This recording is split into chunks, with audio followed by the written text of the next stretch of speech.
இன்னைக்கு நம்ம கொள்ளு சாப்பாடு செய்யலாம் பாருங்க. கொள்ளு முளை கட்டி எடுத்து வச்சிருக்குது. அப்படியே முளப்பா நல்லா முளைச்சி வந்துருச்சு. இப்போ சாப்பாடு எப்படி செய்யறதுன்னு பார்க்கலாம். பாருங்க, இந்த டம்ளரில் தான் நான் கொள்ளு முளை கட்டி எடுத்து வச்சிருக்கிறேன். இந்த டம்ளரில் தான் 1 டம்ளர் கொள்ளு. இப்போ குக்கர் சூடாயிருச்சு. நான் தேங்காய் எண்ணெய் ஊற்றி தான் சாப்பாடு செய்கிறேன். உங்களுக்கு பிடிச்சா தேங்காய் எண்ணெய் ஊற்றிக்கோங்க, இல்லைன்னா கல்லெண்ணெய் கூட ஊற்றிக்கலாம். எந்த எண்ணெய் தேவைப்படுதோ அது ஊற்றிக்கலாம். தேங்காய் எண்ணெய் ஊற்றி செய்யும்போது இந்த சாப்பாடு நல்லா டேஸ்ட்டாக இருக்கும். அதனால தேங்காய் எண்ணெய் தான் நான் விட்டுருக்குறேன். பாருங்க, ஒரு அன்னாச்சி பூவு, 2 கிராம்பு, ஒரு ஏலக்காய், சின்னதாக 2 துண்டு பட்டை, ஒரு பிரிஞ்சி இலை, கொஞ்சமாக கல்பாசி,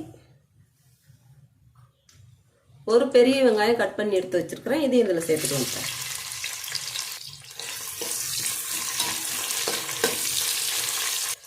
ஒரு கைப்பிடி சின்ன வெங்காயம் அப்படி உளிச்சிருக்குது. முழுசாக போட்டுடலாம். இல்லை, ஒரு கண்ணாடி பதம் வர அளவு வணக்கி விட்டுடலாம். வாசத்துக்காக 2 பச்சை மிளகாய் சேர்த்துக்கலாம். ஒரு கொத்து கருவேப்பிலை போட்டுடலாம்.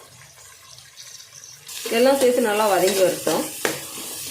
பாருங்க, இப்போ கண்ணாடி பதம் வந்துருச்சு. இப்போ இஞ்சி பூண்டு பேஸ்ட்டு 2 ஸ்பூன் போட்டுக்கலாம்.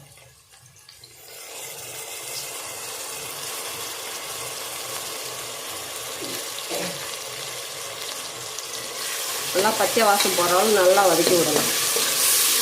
பாருங்கள், பச்சை வாசம் போகிற அளவு நல்லா வதக்கி விட்டாச்சு. இப்போ 2 தக்காளி நீட்டு வகையில் கட் பண்ணி வச்சுருக்கிறேன். இதை அதில் சேர்த்துக்கலாம். நல்லா வதங்கி வரட்டும். இப்போ நம்ம இதுக்கு கல் உப்பு போட்டுடலாம். நல்லா வதங்கி வரட்டும். பாருங்கள், நல்லா வதங்கி எண்ணெயெல்லாம் பிரிஞ்சு வந்துருச்சு. எல்லாம் நல்லா வதங்கி வந்துருச்சு. கறி மசால் 1 ஸ்பூனு. காரம் தேவையான அளவு நான் வந்து 1/2 ஸ்பூனு தான் போடுறேன். உங்களுக்கு அதிகமாக தேவைப்பட்டால் அதிகமாக கூட போட்டுக்கோங்க.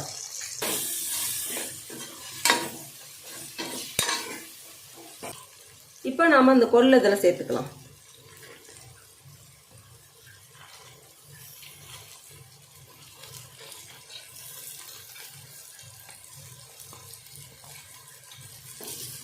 இப்போ சேர்த்து நல்லா கலந்து விடலாம். எல்லாம் சேர்த்து கொஞ்சம் அந்த மசாலாவில் அந்த கொள்ளில் கலந்து வரட்டும். ஒரு 2 நிமிஷம் அப்படியே விடலாம்.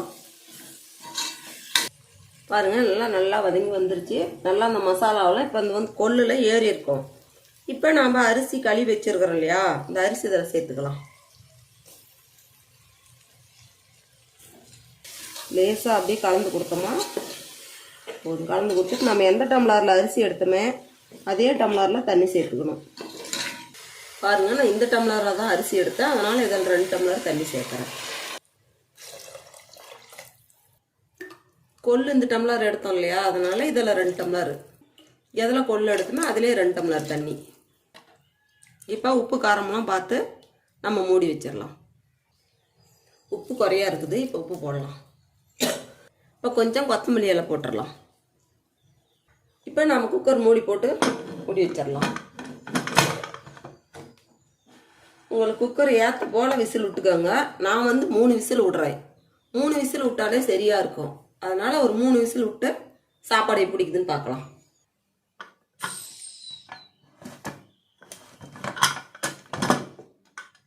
பாருங்கள், சாப்பாடு வெந்துருச்சு. பார்க்கும்போது எவ்வளோ சூப்பராக இருக்குது பாருங்கள்.